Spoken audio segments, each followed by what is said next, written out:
Welcome to hit TV. నేను మౌనిక. మీ సమస్యలకి మా పరిష్కారాన్ని అందించడం కోసం మేం చేస్తున్న ఈ కార్యక్రమమే అదాలత్ విత్ అడ్వకేట్ రమ్య. ఈరోజు మనతో ప్రముఖ సీనియర్ హైకోర్టు అడ్వకేట్ ఆకుల రమ్య గారు ఉన్నారు. వారితో మాట్లాడదాం. మేడం నమస్తే. మేడం నమస్తే అండి. మేడం ఇప్పట్లాగే వాళ్ళ సమస్యని మీతో షేర్ చేసుకోవడం కోసం ఒక కాలర్ లైన్ లో ఉన్నారు. వారితో మాట్లాడదాం. ఓకే అండి. హలో హలో అమ్మ, నమస్తే అమ్మా. నమస్తే మేడం. మీ పేరండి? నా పేరు రాజేశ్వరి మేడం. ఓకే రాజేశ్వరి గారు, మీ ప్రాబ్లం ఏంటో రమ్య గారు ఉన్నారు, వారితో మాట్లాడండి. Okay madam. రాజేశ్వరి గారు చెప్పండి అమ్మా, ఎక్కడి నుంచి ఏంటి ప్రాబ్లం? నమస్తే మేడం. నమస్తే అమ్మా. మాది మహబూబ్ నగర్ డిస్ట్రిక్ట్ మేడం. ఆ, మా హస్బెండ్ పేరు గోపాల్ మేడం. ఆ, తను ఒక సోల్జర్ మేడం. ఓకే. మీకు మ్యారేజ్ ఎప్పుడైంది? ఎలా పరిచయం? సంబంధం ఎలా వచ్చింది? అంటే తను యాక్చువల్లీ నా ఎన్సీసీ ఫ్రెండ్ మేడం. ఎన్సీసీ ఫ్రెండా? మా ఎన్సీసీ ఫ్రెండ్ మేడం డిగ్రీలా. ఓకే కాకపోతే తను మాది ఉమెన్స్ కాలేజ్, తను కో ఎడ్యుకేషన్. ఓకే. అంటే మా పరిచయం నేను డిగ్రీ అయిపోయిన తర్వాత బీడీ చేసేటప్పుడు పరిచయం అయింది మేడం. ఉమ్, డిగ్రీలో ఎన్సీసీ ఉండే కానీ అంత బాండింగ్ లేకుండే. ఆఫ్టర్ తర్వాత మేము డిగ్రీ కంప్లీట్ అయిన తర్వాత రూమ్ తీసుకున్నాం మా ఫ్రెండ్స్ మేము. ఓకే. ఏది బీఈడి కోచింగ్ కోసం? డిగ్రీ ఆఫ్టర్ నేను బీఈడి మా ఫ్రెండ్స్ కంప్యూటర్ కోర్స్ అట్లా చేస్తున్నాను మేడం. ఓకే. అంటే మా ఇదంతా ఏ ఇయర్ లో జరిగిందమ్మా? ఏం మేడం? ఏ ఇయర్ లో జరిగింది ఇదంతా? ఎన్ని ఇయర్స్ బ్యాక్ స్టోరీ? ఇది 2018 మేడం. 18. ఓకే అమ్మా. నా డిగ్రీ ఫ్రెండ్ ఒక అమ్మాయి మా హస్బెండ్ వాళ్ళ విలేజ్ మేడం. ఓకే. అమ్మాయి ద్వారా నాకు డిగ్రీ కంప్లీట్ అయిన తర్వాత అదే బీఈడి చేసే సమయంలో ఆమె ద్వారా నా నెంబర్ తీసుకున్నాం మా హస్బెండ్. అదే ఆల్రెడీ మీకు డిగ్రీలోనే ఇంటర్లోనే ఎన్సీసీలో వీళ్ళంతా కొంత కమ్యూనికేషన్ ఉండడం వల్ల అతను నాకు తెలిసి ఈ అమ్మాయి అని చెప్పి నెంబర్ తీసుకున్నాడు. ఇది మీ ఇద్దరు మాట్లాడుకోవడం స్టార్ట్ చేశారు. ఓకే. అవును మేడం. అయితే ఇంకా తనే స్టార్టింగ్ ఒక 1 వీక్ అట్లా రోజు కాల్ చేయడం, ఇంకా మామూలుగా ఫ్రెండ్, తనకు తెలుసు కదా ఇంతనో అంత నాకు. అట్లా మాట్లాడిన తర్వాత నేను లవ్ చేస్తున్నా, ఇష్టపడుతున్నాను చెప్పింది మేడం. ఓకే. హస్బెండ్ ఫోన్లు మాట్లాడడానికి ఎంతకాలం తర్వాత చెప్పాడమ్మా? 6 months, 1 year? లేదు మేడం, ఒక 1 వీక్ లోపలనే నేను ఇట్లా డైరెక్ట్ గానే చెప్పింది మేడం. నీ నెంబర్ తీసుకున్నాడు, మాట్లాడాడు, ఐ లవ్ యూ చెప్పేశాడు. అవును మేడం. నువ్వు యాక్సెప్ట్ చేసేసావా? ఫ్రెండ్ గానే మాట్లాడతా, నేను ఇట్లేమో నాకు ఇష్టం లేదు, ఇంకా నాకు కొంచెం ప్రాబ్లమ్స్ ఉన్నాయని చెప్పిన. నువ్వు యాక్సెప్ట్ చేయడానికి ఎంత టైం తీసుకున్నావు? 2 months తర్వాత యాక్సెప్ట్ చేసిన మేడం. ఓకే అమ్మా. అంటే ఇంకా డైలీ పదే లేదు నేను ట్రూగానే ఉంటా, అట్లేం లేదు అని అన్నాడు. అదే మా క్యాస్ట్ కూడా వేరే, నేను కూడా కొంచెం ఆలోచించిన మేడం. ఓకే అమ్మా. అంటే తను ఎస్టీ, మాది బీసీబీ. నేను అంటే కల్చర్ అట్లా సెట్ కాదు, తర్వాత ప్రాబ్లం అయితే వద్దులే, జస్ట్ ఫ్రెండ్ అదే క్యాజువల్ గా మాట్లాడతామని చెప్పిన. మీ ఇంట్లో వాళ్ళు యాక్సెప్ట్ చేసేవాళ్ళమ్మా ఒకవేళ మ్యారేజ్ అంటే? అంటే ఇప్పుడు మా ఇంట్లో వాళ్ళు యాక్సెప్ట్ అంటే వాళ్ళు ఓకే చెప్పింది మేడం. మా ఫ్యామిలీ సమక్షంలోనే జరిగింది మ్యారేజ్. ఓకే అమ్మా. తను అంటే ఆల్మోస్ట్ నేను 2 months తర్వాత ప్రపోజ్ చేసిన తర్వాత లివింగ్ రిలేషన్ లో ఉన్నాం మేడం ఒక 5 years. 2018 నుంచి 5 years లివింగ్ లో ఉన్నారా? అంటే 2018 నుంచి ఆయన ట్రైనింగ్ అయిపోయిన 2022 వరకు లివింగ్ రిలేషన్స్ ఉన్నాం మేడం. అమ్మా, లివింగ్ అంటే వేరు, లవ్ అంటే వేరమ్మా. లవ్ అంటే ఎవరి దారిన వాళ్ళే ఉంటారు. ఏ హాలిడేసో, ఏ ఈవినింగ్ లో, ఏ పిక్నిక్లోనో, పార్కుల్లోనో ఎక్కడొక్కడ కలుసుకోవడం. లివింగ్ అంటే మీరిద్దరు ఒక ఇల్లు తీసుకొని అదే ఇంట్లో ఉండడం. 2 years మేడం అదైతే. లివింగ్ లో 2 years ఉన్నారు మీ ఇద్దరు ఒక ఇల్లు తీసుకొని. ఓకే అమ్మా. అవును మేడం. ఓకే అమ్మా. ఆయన మళ్ళీ తర్వాత అట్లా లివింగ్ రిలేషన్ ఉన్నప్పుడే ప్రెగ్నెన్సీ కూడా తీయించు మేడం ఒక 2 times. ఎందుకమ్మా నువ్వు అసలు లవ్ చేయడానికే ఆలోచించడానికి 2 months తీసుకున్నావంటే మెచ్యూరిటీ ఉన్న పిల్లవే. లివింగ్ లోకి వెళ్ళిపోవాల్సిన అవసరం ఏంటి? మీ ఇంట్లో వాళ్ళు యాక్సెప్ట్ చేయకపోతే ఏం చేసేదానివి? అంటే తను ట్రూ నమ్మకంగా ఉన్నాడు మేడం, నేను చేసుకుంటా 100%. అతన్ని నువ్వు నమ్ముతావు, నిన్ను అతను నమ్ముతాడు. ఎందుకంటే మీరిద్దరు లవర్స్. మీ ఇద్దరిని ఇంట్లో వాళ్ళు నమ్మరు. ఇంట్లో వాళ్ళకి ఇంపార్టెన్స్ ఇవ్వాల్సిన పరిస్థితే వస్తే అప్పుడు నీ క్యారెక్టర్ అంతా ఇదవుతుంది కదమ్మా. లవ్ అనేది ప్యూర్ గా ఉండాలి. ఇల్లు తీసుకొని ఉండిపోవాల్సినంత అవసరం ఏముంది? 2 times అబార్షన్స్. ఏదో అదృష్టం బాగుంది, మీ ఇంట్లో వాళ్ళు ఒప్పుకున్నారు, అబ్బాయి చేసుకున్నాడు కాబట్టి సరిపోయింది. లేకపోతే పరిస్థితి ఏంటి? ఓకే నాన్న. తర్వాత ఇంకా అట్లా అయిపోయిన తర్వాత కొన్ని రోజుల తర్వాత ఆయనకు జాబ్ కన్ఫర్మ్ అయింది మేడం. ఓకే. మీకు బీఈడీ జాబ్ ఏమైనా వచ్చిందా? కోచింగ్ తీసుకున్నారు? ఫోర్స్ లో వచ్చింది మేడం. నేను కూడా స్టేట్ ఇద్దరం ట్రై చేసినాం, మాకు ఇద్దరికి ఇక్కడ రాలే. కాకపోతే ఆయన ఫోర్స్ లో వచ్చింది జాబ్. ఓకే అమ్మా. ఆయన ఇంకా సెంట్రల్ డిపార్ట్మెంట్ లో ఫోర్స్ లో రావడంతో రూమ్ వెకేట్ కాల్ చేసి మొత్తానికి ఆయన ట్రైనింగ్ కి వెళ్ళిపోయింది మేడం. ఓకే, ఎప్పుడు వెళ్ళిపోయాడు ట్రైనింగ్ కి? ట్రైనింగ్ కి 21 లో మేడం. లాక్డౌన్ టైంలో ఆయనకి పోస్ట్ వచ్చిందా? అవును మేడం. ఓకే అమ్మా. అంటే 19 లో ఎగ్జామ్ రాసింది మేడం, 2019 లో. అప్పుడు రాస్తే ఆయన 21 లో వచ్చింది మేడం. ఓకే. కోవిడ్ టైం కదా, కొంచెం లేట్ ఇచ్చిండు. ఇంకా 21 లో ఆయన అక్కడ ట్రైనింగ్ కి వెళ్ళిపోయాడు. నన్ను ఇక్కడ హైదరాబాద్ లో నేను హాస్టల్ లో ప్రిపేర్ అయ్యేదాన్ని మేడం. అట్లా 1 year అసలు రాలేదు తను, అక్కడనే ట్రైనింగ్ చేసిండు. ఇంకా కాకపోతే phone contact, video calls, audio calls అన్ని ఉన్నాయి మేడం, కాంటాక్ట్ లో ఉన్నాడు. ఓకే.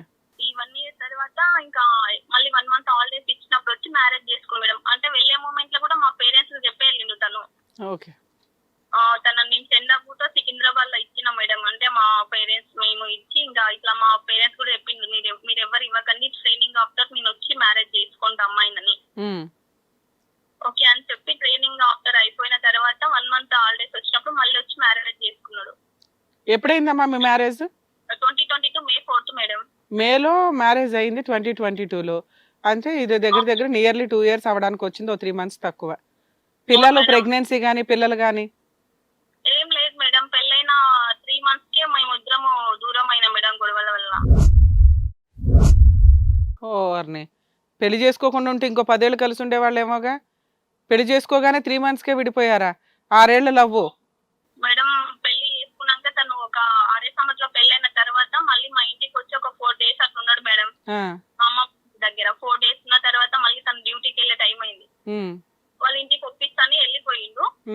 వెళ్ళిపోయినాక ఇంకా మరి డ్యూటీకి వెళ్ళిపోయింది మేడం అక్కడ. అరే వాళ్ళ ఇంట్లో ఒక్క నిమిషం అమ్మా, వచ్చాడు మేలో మిమ్మల్ని పెళ్లి చేసుకున్నాడు ఆర్య సమాజ్లో. మీ ఇంట్లో వాళ్ళ ఇంట్లో వాళ్ళని ఒప్పించారన్నావు కదా, ఇంకా వాళ్ళ ఇంట్లో వాళ్ళని ఒప్పించేది ఏంటి? వాళ్ళ ఇంట్లో వాళ్ళు టోటల్ గా ఒప్పుకోలేదు మేడం. అంటే ఈయన లవ్ చేస్తున్నాను వాళ్ళకి కొంచెం తెలుసు ఒక అమ్మాయిని. మ్యారేజ్ వాళ్ళకి తెలియదు, దీన్ని బట్టి మ్యారేజ్ విషయం వాళ్ళ ఫ్యామిలీకి తెలియదు, మీ ఫ్యామిలీకి తెలుసు. అందువల్ల మీ ఫ్యామిలీ ఏమన్నారంటే మేము చేయడం కుదరదు, ఎందుకంటే వాళ్ళు లేరు కదా, మేము చేస్తే మా మీద ఎలిగేషన్స్ వస్తాయి, మీ ఇద్దరు లవ్ చేసుకున్నారు కాబట్టి మీ ఇద్దరే వెళ్ళి పెళ్లి చేసుకోండి అంటే మీరు ఆర్య సమాజ్కి వెళ్ళి పెళ్లి చేసుకున్నారా?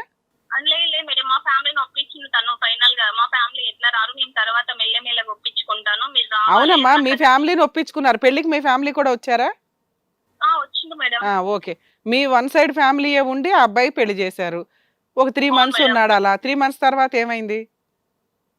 3 months కూడా లేడు మేడం. పెళ్ళైన తర్వాత మా ఇంటికి వచ్చి ఒక 1 week అట్లా వరకు ఉండేసి మళ్ళీ డ్యూటీకి వెళ్ళిపోయింది మేడం. ఓకే. నేను డ్యూటీకి వెళ్ళిపోయినా కూడా మళ్ళీ నా యథావిధిగా వచ్చి కాంపిటీషన్ కి ప్రిపేర్ అయినా. ప్రిపేర్ అయిన తర్వాత తను మళ్ళీ 3 months వాళ్ళకి లీవ్ ఇస్తారు కదా మేడం. 3 months అయిపోయిన తర్వాత మళ్ళీ వచ్చిండు మేడం. లీవ్ మీద వచ్చిండు. మాకు ఎగ్జామ్స్ ఇక్కడ స్టేట్ లా ఎస్ఐ ఎగ్జామ్స్ జరుగుతున్నాయి మేడం, ప్రిలిమ్స్. ఓకే అమ్మా. అప్పుడు ఎగ్జామ్స్ కి వచ్చి మళ్ళీ ఇక్కడనే ఒక 1 month మళ్ళీ లీవ్ మీద వచ్చి మళ్ళీ అప్పటికి నన్ను రూమ్ లో పెట్టించిన మా మదర్ ని నన్ను నా దగ్గర పెట్టేసి రూమ్ ఇప్పించిన మేడం, ఆయన ఫ్యామిలీ రూమ్. ఓకే అమ్మా, కాపురం స్టార్ట్ చేశారు 3 months తర్వాత? అవును మేడం. ఓకే. అంటే 3 months అయిపోక ముందు కాదు మేడం, మ్యారేజ్ అయినా ఒక 1-2 months కే మేము రూమ్ పెట్టేసినాం మేడం. ఓకే అమ్మా. అట్లా 1 month లీవ్ వచ్చినప్పుడు నా దగ్గర ఇంకా బాగానే ఉన్నాడు మేడం. ఒక 1 week వరకు 1 week వరకు బాగానే ఉండు. తర్వాత తను ఎస్ఐ ఎగ్జామ్ సెంటర్ రాయడానికి ఎగ్జామ్ సెంటర్ దగ్గరికి పోతుంది. అప్పటికే వాళ్ళ ఫ్యామిలీకి ఇంకా ఈయన ఇట్లా సీక్రెట్ పెళ్లి చేసుకొని ఇంటికి వస్తలేడు, అసలుకి ఎందుకు వస్తలేడు అన్నట్టు వాళ్ళు ఆల్రెడీ తనకు ఫోన్లు చేస్తున్నాను, తన రెస్పాన్స్ కాకుండా కలవకుండా ఫోన్ వాళ్ళు లిఫ్ట్ చేయకుండా ఉన్నాడు మేడం. వాళ్ళకైతే డౌట్ వచ్చింది, ఇతను ఇంటికి రావట్లేదు, హాలిడేస్ కూడా ఎవరో లవర్ ఉండి ఉంటుంది, అమ్మాయిని పెళ్లి చేసుకొని ఉంటాడు అనేది ఎక్కడో హింట్ దాకా అయితే వెళ్ళింది. హింట్ ఫొటోస్ ఆల్రెడీ పోయినాయి మేడం. ఈయననే పంపించడం మరి ఎవరు పంపించలేదు. పెళ్లి చేసుకున్నాడు, కాకపోతే మాకు భయపడుతుందో చెప్తలేడు, వస్తలేడు అన్నట్టు వాళ్ళకి తెలిసిపోయింది. ఓకే, మీరేం పంపించలేదా సీక్రెట్ గా? నేనేం లేదు, ఆయననే పంపించిందని నాకు అర్థమైంది మేడం తర్వాత. ఓకే అమ్మా. బయట ఎన్ని రోజులు ఉన్నదో తెలియాలి కదా ఫ్యామిలీకి అని. ఓకే. పంపించిన తర్వాత వాళ్ళు ఇంకా కనుక్కొని ఇంకా రూమ్ దగ్గర ఇట్లా రిలేటివ్స్ బాగా అయితే వచ్చి మీరు ఇట్లా పెళ్లి చేస్తున్నారు కదా మరి చెప్పేది ఉండే అని అట్లా మాట్లాడిండు. సరేలే అని ఇంకా తనే చెప్పుకున్నాడు మా హస్బెండ్, నేనే చెప్పలే వాళ్ళు చెప్పమని చెప్పిండ్రు, భయపడ్డాను అది ఇది అని చెప్పేసిండు. ఆ తర్వాత వాళ్ళు తీసుకెళ్ళిండు మేడం. మా హస్బెండ్ నేను ఇంటికి వెళ్ళేస్తా, మా ఫ్యామిలీని తీసుకొచ్చి మాట్లాడతామని చెప్పిండు.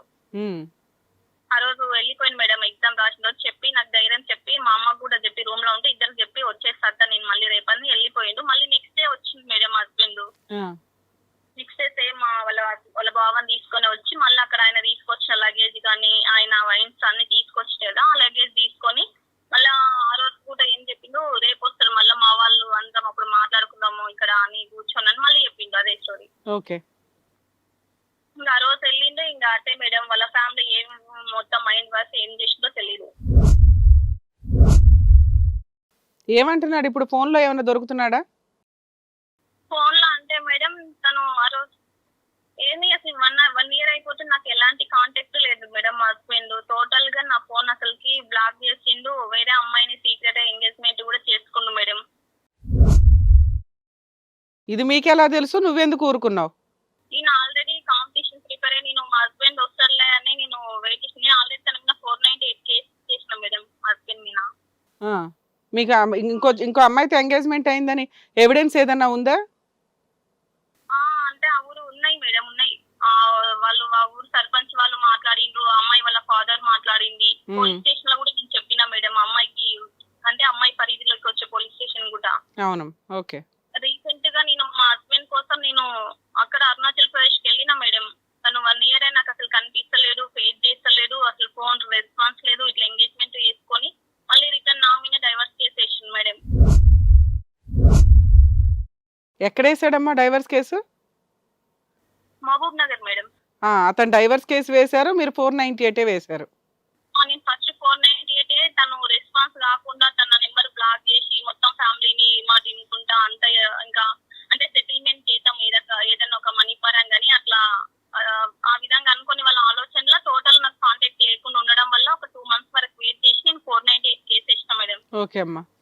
ఇంకా అదొకటే వేసావా? డివిసి మెయింటెనెన్స్ కూడా వేశారా? లేదు మేడం, అవి వేయలేదు. ఎందుకని? అంటే తను వస్తాడు లేదు, చేంజ్ అవుతాడేమో, మారుతాడేమో అన్నట్టు. 498 లో కౌన్సిలింగ్ వచ్చారమ్మా వాళ్ళు?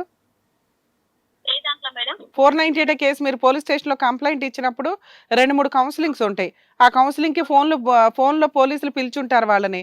వాళ్ళు ఏమన్నా వచ్చారా? అతను అసలు కౌన్సిలింగ్ మేడం 1 టైమే జరిగింది. ఆ 1 టైం కూడా తన కౌన్సిలింగ్ లో సరే అని చెప్పి నేను మంచిగా చూసుకుంటా, నాకు మైండ్ బాగాలేదు అని ఒక 3 months టైం కావాలని రాసింది మేడం.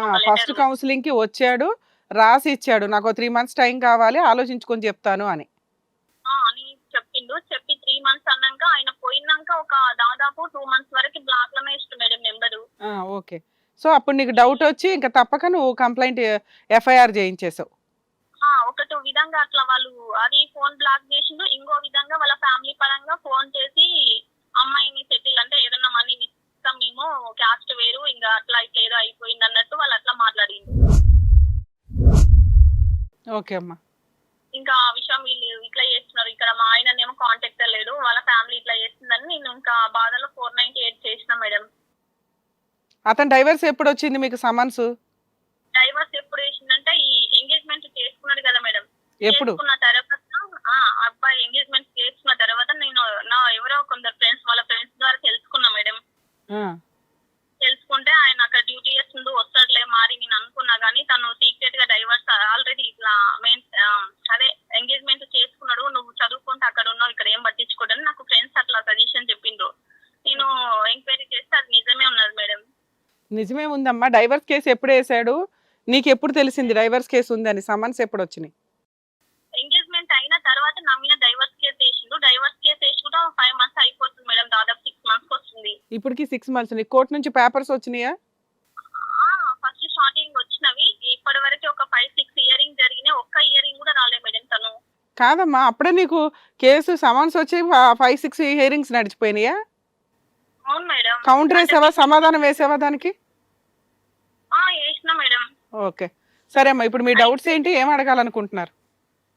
లే మేడం, తన కోసం నేను 1 year నుంచి వెయిట్ చేస్తున్నా మేడం, తను ఇంకా వస్తాడని. కానీ అసలుకి నా నెంబర్ బ్లాక్ చేసి వేరే అమ్మాయిని ఎంగేజ్మెంట్ చేసుకుని మంచిగా హ్యాపీగా అక్కడ డ్యూటీ చేసుకుంటుంటే నేను రీసెంట్ గా తన కోసం అరుణాచల్ ప్రదేశ్ వెళ్ళిన మేడం, ఒక 3-4 days జర్నీ చేసి అమ్మాయిని.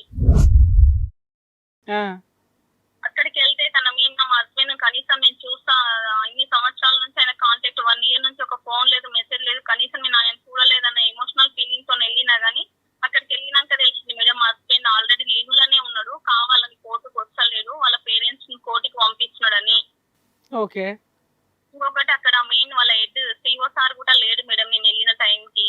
ఇంకా అక్కడ ఆ చలికి ఆ వెదర్ కూల్ కి మేము చాలా అసలు సఫర్ అయినందుకు వాళ్ళు అక్కడ సోల్జర్స్ కూడా ఒక కంప్లైంట్ రాసుకొని మీరు వెళ్ళండి, సిఓ సార్ వచ్చిన తర్వాత మేము ఇన్ఫర్మేషన్ ఇస్తాము, మీ హస్బెండ్ కూడా ఇక్కడ లేడు కదమ్మా, మీరు ఉండి కూడా వేస్ట్, ఆ అబ్బాయి మరి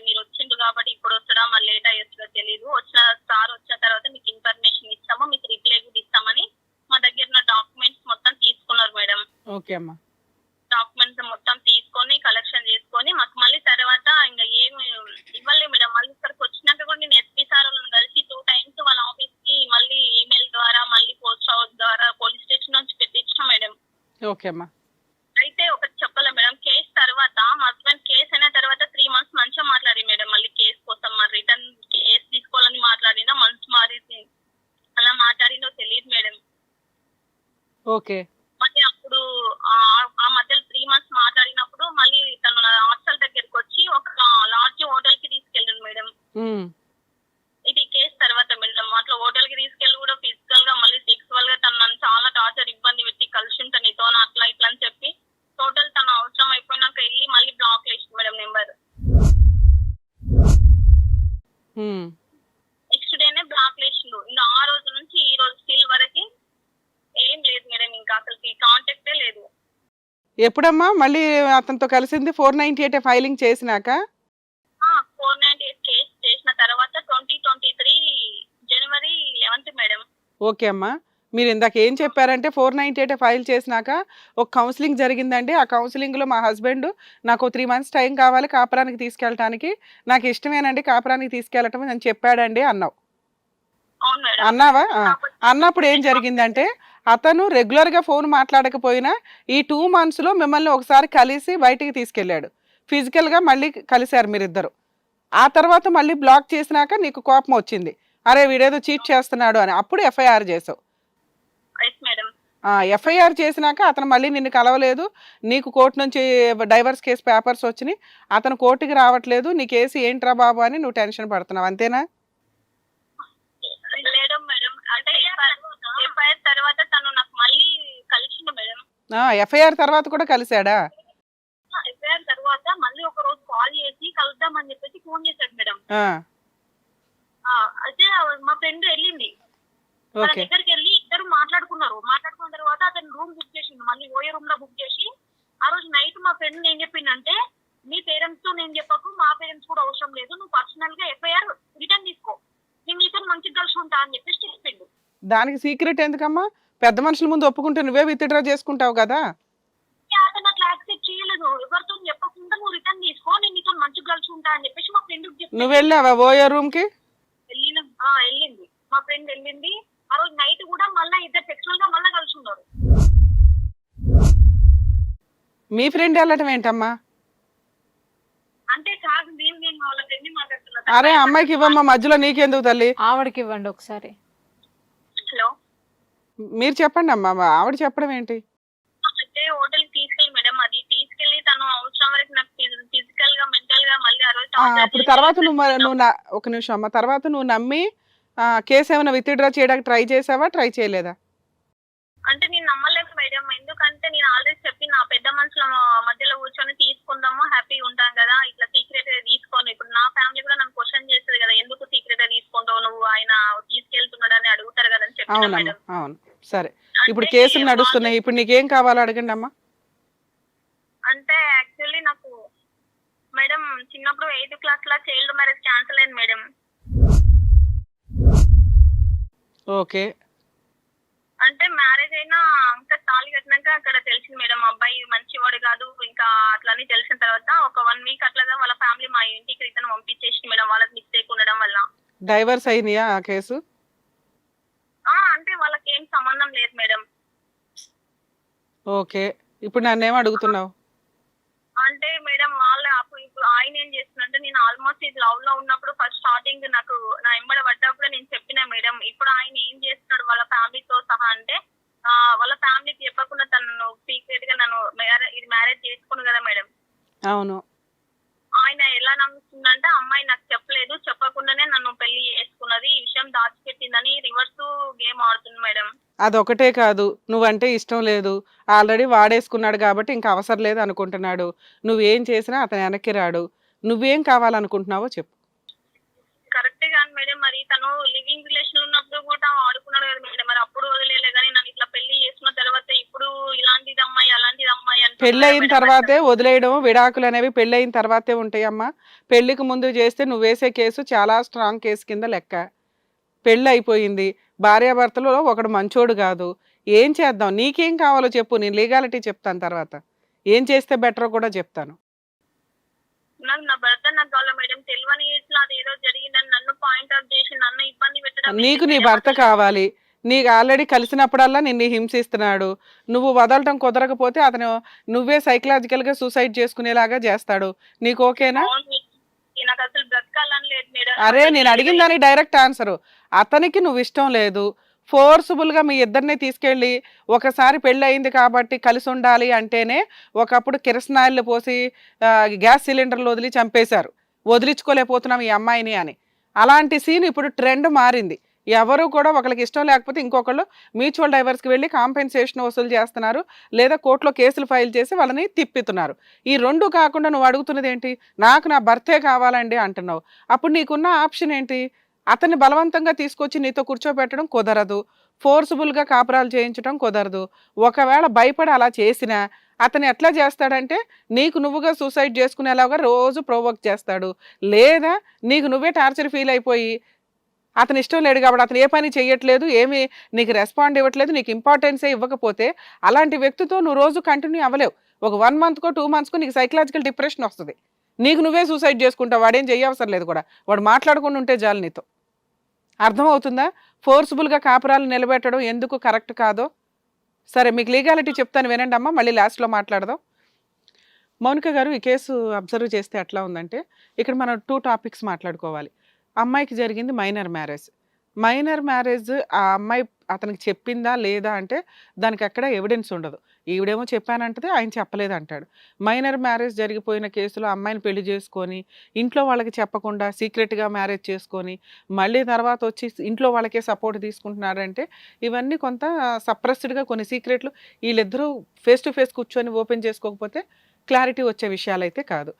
మరి చైల్డ్ మ్యారేజ్ జరిగింది కదంటే ఈ మ్యారేజ్ లీగల్గా వ్యాలిడా అంటే లీగల్గా వ్యాలిడ్ కాదు. సెకండ్ మ్యారేజ్ లీగల్గా వ్యాలిడే కాదు.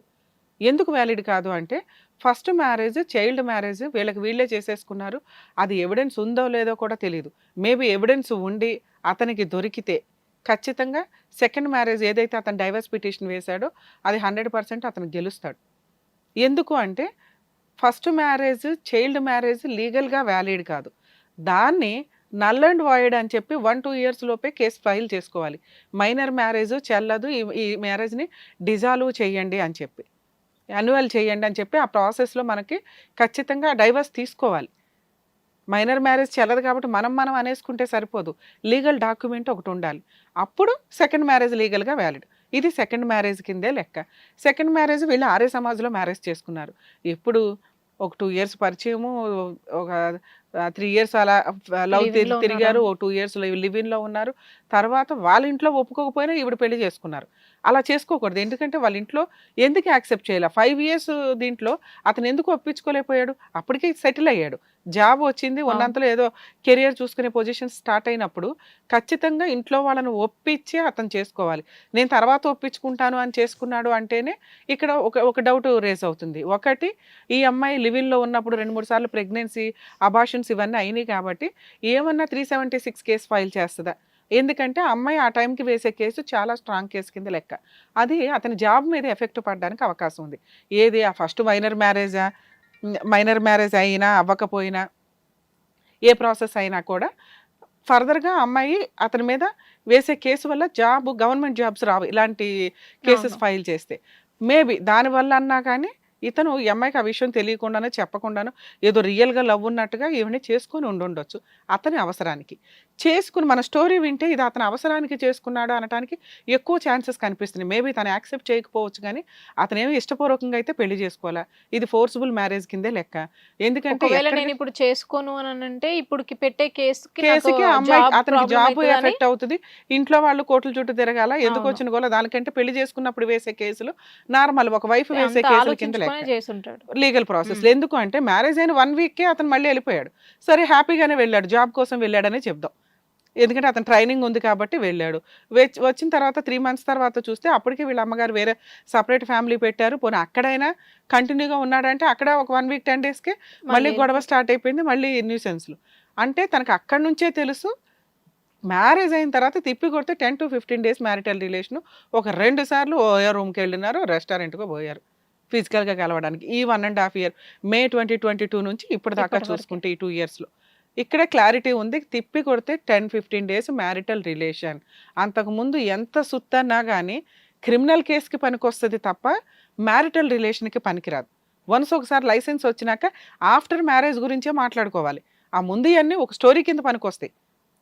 ఎలా పరిచయము, ఎలా వీళ్ళిద్దరి మధ్య మ్యారేజ్ దాకా వచ్చింది అనే దానికి స్టోరీ కింద పనికొస్తుంది తప్ప అప్పుడు అలా చేసేసాడు కాబట్టి పనిష్ చేయండి అంటే కుదరదు. మరి ఇప్పుడు రూల్ ఏంటి? మ్యారేజ్ అయ్యి 2 years అయ్యింది. ఈ అమ్మాయిది second marriage, first marriage divorce రాలేదు. సో ఈ మ్యారేజ్ ఖచ్చితంగా ఈవిడ కేసులు ఏమన్నా స్ట్రాంగ్గా ఫైల్ చేస్తే ఏం కేసులు వేయడానికి అవకాశం ఉంది? 498 కేసు ఆల్రెడీ ఫైల్ చేసింది. 498 case, domestic violence case, maintenance case, ఈ 3 కేసులు వేయడానికి అవకాశం ఉంది. ఈ 3 కేసులు ఫైల్ చేస్తే అతను ఆల్రెడీ డైవర్స్ వేయాలి, వేసేసాడు. 4 కేసులు కోర్టుల్లో తిను డైవర్స్కి ఒప్పుకోకపోతే 3 to 5 years నడుస్తాయి. అతని జీవితం 3 to 5 years కోర్టుల చుట్టూ తిప్పి పనిష్ చేయడానికి తనకి రైట్స్ వస్తాయి. లేదు కాంపెన్సేషన్ రూపంలో కొంత అమౌంట్ని ఫైన్ రూపంలో వేసి కాంపెన్సేషన్ వసూలు చేసి అతని పీడ వదిలించుకొని తను కొత్త లైఫ్ లీడ్ చేయడానికి పనికొస్తుందే తప్ప నాకు అదే బొమ్మ కావాలి, ఆ బొమ్మను తీసుకొచ్చి ఇంట్లో పెట్టండి అంటే లీగల్గా కుదరదు. తను ఇప్పుడు మన వాళ్ళు అడిగిన విషయం కూడా ఏంటంటే నాకు తెలిసి టీవీ షోకి కూడా పిలిచేయండి అని. లీగల్గా ఒకసారి ఎంటర్ అయిపోయిన కేసుల్లో టీవీ షోలకు పిలిచిన వాళ్ళు విల్లింగ్గా ఉండాలి, రావాలి అంటే. వస్తేనే మనం కూర్చోబెట్టి మ్యాటర్ సెటిల్ చేయడానికి అవకాశం ఉంటుంది. సో ఇప్పుడు తను ఎక్కడ కూర్చోబెట్టినా అతను ఆల్రెడీ కోర్టులో ఉంది కాబట్టి కోర్టులో డెసిషన్ తీసుకోవాల్సిన అవసరమే ఉంటుంది తప్ప ఏ టీవీ షోల్లోనే ఏ పెద్ద మనుషులో పిలిస్తే అతను రాడు. ఎందుకు రాడు అంటే ఆల్రెడీ వాళ్ళకి అడ్వకేట్స్ ఉన్నారు. ఈ మ్యాటర్ ఏం కావాలి? సెటిల్మెంటు. మ్యూచువల్ సెటిల్మెంట్ అయితే వాళ్ళు అడ్వకేట్లు మాట్లాడుకొని మ్యాటర్ సెటిల్ చేస్తారు. కాపురమే కావాలి అంటే అతను కోర్టుకు వెళ్ళిపోయాడు కాబట్టి ఏ టీవీ షోస్కి రాడు. సో ఇప్పుడు తనతో మాట్లాడదాం. అమ్మ మాట్లాడతాను, ఒకసారి వినండి. మీ కేసు ప్రొసీడింగ్స్ ఏం చేస్తే బెటరో. మేడం చెప్పండి. ఇప్పుడు దాకా విన్నారు కదా, ఇది మీ స్టోరీ ఒక రకంగా. సో మీకు ఇప్పుడు 2 ఆప్షన్స్ ఉన్నాయమ్మా. మిగతా కేసులు కూడా ఫైల్ చేసుకోవడం. మిగతా కేసులు ఏంటి? కాపురానికి తీసుకెళ్ళమనే కేసు ముందు అర్జెంటుగా ఫైల్ చేయండి. మీకు డైవర్స్ ఇవ్వడం ఇష్టం లేకపోతే. నువ్వు అతన్ని ఒక 3 to 5 years కోర్టుల చుట్టూ తిప్పాలి అని అనుకుంటే మీ కేసులు మీరు ఫైల్ చేసుకోవాలి. ఏంటి మీ కేసులు? 498 ఆల్రెడీ వేశారు, అది సీసీ నెంబర్ అయ్యేలాగా చూడండి, కోర్టుకు వచ్చేలాగా చూడండి. డొమెస్టిక్ వైలెన్స్ కేసు, అందులోనే మెయింటెనెన్స్ అడగండి. విడిగా మెయింటెనెన్స్ వేయడం కంటే అది బెటరు. కాపురానికి మీకు డైవర్స్ ఇచ్చే ఉద్దేశం లేదు కాబట్టి నేను ఇవ్వనండి అని ఒక కౌంటర్ వేసి ఊరుకుంటే సరిపోదు. ఆర్సీఆర్ కూడా వేయండి. కోర్టు డిసైడ్ చేస్తుంది ఎవరు గెలవాలి, ఎవరు కాపురాన్ని తీసుకెళ్ళమనాలా వద్దా అని. కాపురానికి తీసుకెళ్ళమన్నంత మాత్రాన మీరు వెళ్ళిపోయి అతనితో కాపురం చేయలేరు. మేబీ మీరే గెలవచ్చు, అతను డైవర్స్ డిస్మిస్ అవ్వచ్చు ఓ 4-5 years ఫైట్ చేసినాక. ఆ తర్వాత దాని మీద అతను అప్పీల్కి వెళ్తాడు. తీసుకెళ్లే ఉద్దేశం లేని వ్యక్తి ఎంతకాలం అన్నా ఫైట్ చేస్తాడు. ఫోర్స్ఫుల్గా కాపురాలు నిలబెట్టడం అయితే కుదరదు. మీ హస్బెండ్ ఎక్కడికి వచ్చి సెటిల్ చేసుకోవాల్సిన అవసరం లే. మీరు అడుగుతున్న కౌన్సిలింగ్ ఏదైతే ఉందో, మీరు రెస్టిట్యూషనల్ కంజుగల్ రైట్స్ కేసు వేసినా మీకు కౌన్సిలింగ్ జరిగిద్దమ్మా. లేదా ఇప్పుడు డైవర్స్ కేసు నడుస్తుంది కదా, డైవర్స్ కేసులో మీడియేషన్కి రమ్మని అడగండి. అతనికి డైరెక్షన్ ఇవ్వండి. మాకు డైవర్స్ కేసులో కౌన్సిలింగే జరగలేదు, అతను నాకు వద్దు అని ఒక డైవర్స్ వేసేస్తే అట్లాగా నేను డెసిషన్ తీసుకోవాలంటే అతను నాకు డైరెక్ట్గా వచ్చి చెప్పమానండి, మా ఇద్దరికి కౌన్సిలింగ్ ఇవ్వండి అని జడ్జి గారిని అడిగే రైట్స్ నీకుంటాయి. అందులో కోర్టు డైరెక్షన్ ఇస్తుంది. అతను ఖచ్చితంగా అదే అతని కేసు కాబట్టి అతను కోర్టుకి రావాలి, కౌన్సిలింగ్ తీసుకోవాలి. అక్కడ కూడా అతను నాకు ఇష్టం లేదని చెప్పే రైట్స్ అతనికి ఉంటాయమ్మా. అడగడం వరకు నీ బాధ్యత. నువ్వు ఒకవేళ అతన్ని ఫేస్ టు ఫేస్ మాట్లాడాలి, రప్పించుకోవాలి అనుకుంటే మీరు జడ్జి గారిని రిక్వెస్ట్ చేయండి మీడియేషన్కి డైరెక్షన్ ఇమ్మని. మేడం చెప్పమ్మా. మేడం ఇందులో మా లాయర్ ఉండి, నేను కూడా తను డైవర్స్ కేసు వేసినాక మేము ఒక లాయర్ని పెట్టుకోవడం జరిగింది. ఆయన ఉండి అమ్మాయికి మ్యారేజ్ కాలేదని ఆయన పిటిషన్ అంటే రిటర్న్ ఇచ్చింది మేడం, రిప్లై. ఎవరితో మ్యారేజ్ అవ్వలేదని? ఫస్ట్ మ్యారేజ్ అవ్వలేదని. అవును మేడం. మీరు ఆ స్టాండ్ మీద ఉండండి, నేను అది మాట్లాడట్లే ఇక్కడ. నేను ఓవరాల్గా ఇలాంటి కేసులు ఎలా ఉంటాయో చెప్పా. ఇప్పుడు మీకు చెప్తున్నది ఏంటంటే మీకు డైవర్స్ ఇచ్చే ఉద్దేశం లేదు కాబట్టి కాపురానికి తీసుకెళ్ళమనే కేసు కౌంటర్ కేసు కింద అవుతుందమ్మా. ఆ కేసు వెయ్యండి అంటున్నా. ఫస్ట్ మ్యారేజ్ గురించి చెప్పుకుంటారా లేదా అనేది అతని దగ్గర ఉన్న ఎవిడెన్స్ల మీద డిపెండ్ అయి ఉంటాయి. అతని దగ్గర ఏ ఎవిడెన్స్లు లేదనుకోండి, మీరు ఒప్పుకోరు కదా. లేదు మేడం, 14 years కింద జరిగింది. ఆయన రీసెంట్ గా అంటే అది ఎట్లెట్లా ఫోటోస్ తీసుకొచ్చి మేడం, అప్పుడు మా దగ్గర కూడా లేవు కానీ అవి ఎట్లా తీసుకొచ్చి. అమ్మాయి అందుకే నేను ఎప్పుడు కూడా ఏ వీడియోలోనన్నా చెప్తాను, హానెస్టీగానే ప్రొసీడ్ అవ్వాలి లీగల్గా. హానెస్ట్గా ప్రొసీడ్ అయినప్పుడు అవతల వైపు ఎన్ని డాక్యుమెంట్స్ ఉన్నా అవతల వాళ్ళు భయపడతారు అంతే. కానీ ఇక్కడ నువ్వేమో నాకు ఫస్ట్ మ్యారేజ్ అవ్వలేదండి అని కౌంటర్ వేసావు. అడ్డంగా దొరికిపోలా మీరు, వాళ్ళ దగ్గర ఎవిడెన్స్ దొరికింది. మామూలుగానే మీ కేసు నిలబడని కేసు అమ్మా, ఫైట్ చేసుకో అని చెప్తున్నా. ఇలా అయినా కూడా ఇప్పుడు నీకు వచ్చిన లాస్ ఏమీ లేదమ్మా, నువ్వు ఫైట్ చేసుకుంటూ వెళ్ళటమే. అది సైకలాజికల్గా చాలా ఎఫెక్ట్ పడుతుంది. ఎందుకంటే మీరు రాంగ్గా అబద్ధం చెప్పారు కోర్టుకి, ఫస్ట్ మ్యారేజ్ ఏం అవ్వలేదండి అని. ఇవన్నీ కూడా కొంచెం సైకలాజికల్గా ఇబ్బంది అవుతాయి. కేసులు గెలవడం కూడా కాస్త డౌటే. కానీ ఎక్కువ కాలం అతన్ని తిప్పగలుగుతావు కాబట్టి దానికంటే సెటిల్మెంట్కి వెళ్ళడం బెస్ట్ ఆప్షను. అది నీకు నచ్చితేనే వెళ్ళమని నేను చెప్పట్లా, మీ డెసిషన్ మీది నాన్న. మౌనిక గారు, ఈ కేసు విన్న తర్వాత చాలా క్లారిటీ. అమ్మాయి మొండి, స్టబ్బాన్. ఇక ఏదన్నా కానీ ఒకసారి పెళ్ళయింది, ఆ మ్యారేజ్ అలా అయిపోయింది, ఇతను చేసేసుకున్నాను. తిప్పి కొడితే 1.5 2 yearsలో అతను ఉన్నది 10 days. 10 daysకి అతనికి ఒక క్లారిటీ వచ్చింది. ఆ అమ్మాయికి ఆల్రెడీ మైనర్ మ్యారేజ్ అయ్యింది, నాకు ఈ విషయం తెలియదండి అని. అతని స్టాండ్ అతనివి, అతని దృష్టిలో అతను కరెక్ట్. ఇక నిజాలు కోర్టు డిసైడ్ చేయాల్సిందే. ఇది కేసు క్లియర్గా తెలుస్తుందండి. మ్యాక్సిమం అమ్మాయి గెలవడం కష్టం. మేబీ కోర్టు ఏదైనా కాంపెన్సేషన్ ఆర్డర్ చేయడానికి అవకాశం ఉంది, ఈవిడ తీసుకోకపోయినా కూడా. తర్వాత మళ్ళీ హైకోర్టుకు వెళ్తారు, అప్పీల్కి వెళ్తారు, అది తన ఇష్టం. ఓకే రమ్య గారు, ఇప్పటి వరకు వచ్చిన ఎన్ని కాల్స్ వచ్చినా, ఎన్ని సమస్యలు వచ్చినా వాటిని చక్కగా వింటూ వాటికి పరిష్కారాలు ఇచ్చారు. Thank you so much. Thank you.